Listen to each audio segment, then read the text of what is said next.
नमस्कार दोस्तों, राधे राधे, जय माता दी, जय श्री कृष्णा। हैप्पी सावन। सावन की आप सभी को ढेर सारी शुभकामनाएं। आइए आज हम मंगला गौरी व्रत कथा का श्रवण करेंगे।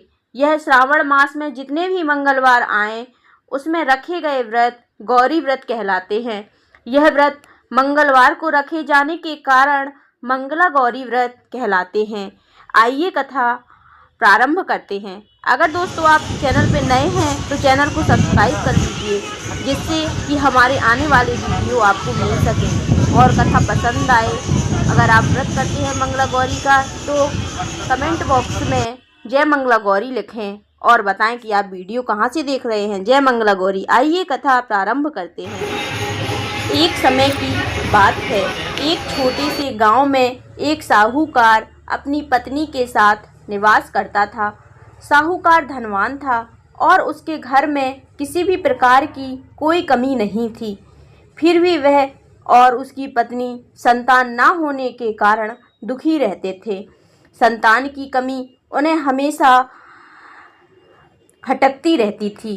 एक दिन की बात है, उस साहूकार के घर में साधु आए।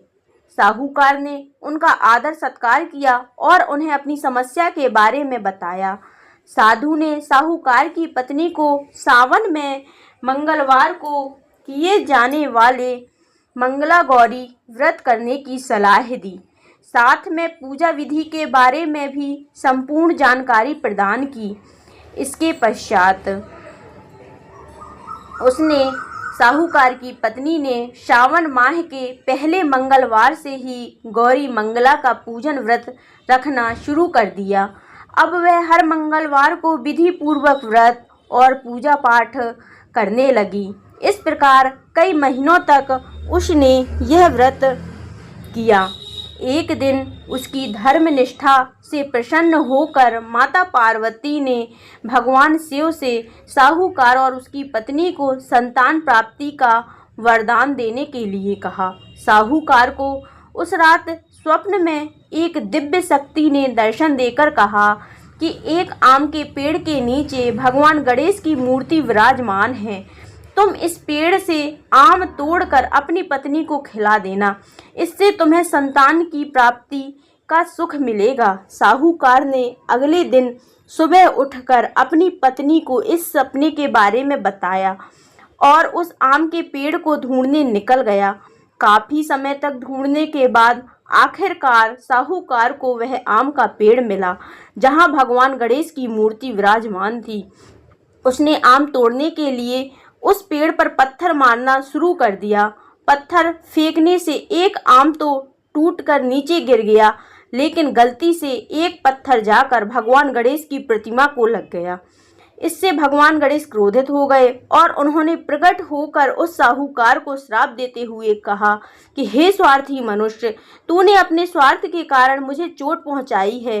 तुझे मां पार्वती की कृपा से संतान की प्राप्ति तो होगी, लेकिन उसकी मृत्यु 21 वर्ष की आयु में ही हो जाएगी। यह सुनकर साहूकार बहुत घबरा गया और वापस घर चला गया। उसने वह फल अपनी पत्नी को खिला दिया और किसी को भी इस घटना के बारे में नहीं बताया। कुछ समय पश्चात भगवान शिव और माता पार्वती के आशीर्वाद से साहूकार और उसकी पत्नी को पुत्र की प्राप्ति हुई। इससे उन दोनों के जीवन में खुशी का ठिकाना ना रहा, लेकिन साथ ही साहूकार इस बात से भी चिंतित था कि उसका पुत्र अल्पायु होगा। देखते ही देखते वह बालक 20 वर्ष का हो गया और व्यापार में अपने पिता का हाथ बटाने लगा। एक दिन घर लौटते समय साहूकार पेड़ की छांव में तालाब किनारे बैठकर अपने पुत्र के साथ भोजन करने लगा। तभी वहां कमला और मंगला नामक 2 कन्याएं कपड़े धोने के लिए आईं और कपड़े धोते हुए आपस में बात करने लगी। कमला ने मंगला से कहा कि मैंने इस सावन मास में प्रत्येक मंगलवार को मंगला गौरी व्रत रखने का निश्चय किया है। तुम भी माँ पार्वती को समर्पित यह व्रत अवश्य करना। इससे माता पार्वती प्रसन्न होती हैं और आप पर उनकी कृपा दृष्टि हमेशा बनी रहती है। इसे करने से मनोवांछित वर और अखंड सौभाग्य की प्राप्ति भी होती है। कमला की बात सुनकर मंगला भी इस व्रत को करने के लिए तैयार हो गई।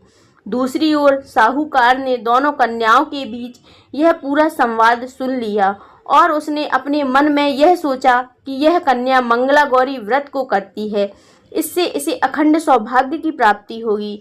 यह मेरे पुत्र के लिए एक योग्य वधू साबित होगी। ऐसा सोचकर वह उन दोनों के विवाह का प्रस्ताव कन्या के पिता के पास लेकर गया।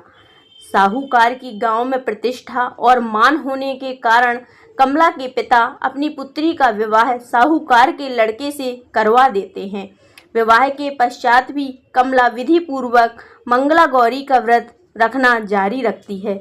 उसके इस भक्ति भाव से प्रसन्न होकर माता पार्वती एक दिन उसे स्वप्न में दर्शन देती हैं और कहती हैं कि मैं तुम्हारी भक्ति से अत्यंत प्रसन्न हूँ, इसलिए तुम्हें अखंड सौभाग्य का वर प्रदान करती हूँ। लेकिन तुम्हारा पति अल्पायु है, इसलिए अगले महीने मंगलवार के दिन एक सर्प तुम्हारे पति के प्राण लेने आएगा। तुम उसके लिए एक प्याले में मीठा दूध रख देना, उसके पास एक खाली मटका भी रख देना। सर्प दूध पीकर उस मटके में चला जाएगा और फिर तुम उस मटके को ऊपर से कपड़े द्वारा ढक देना।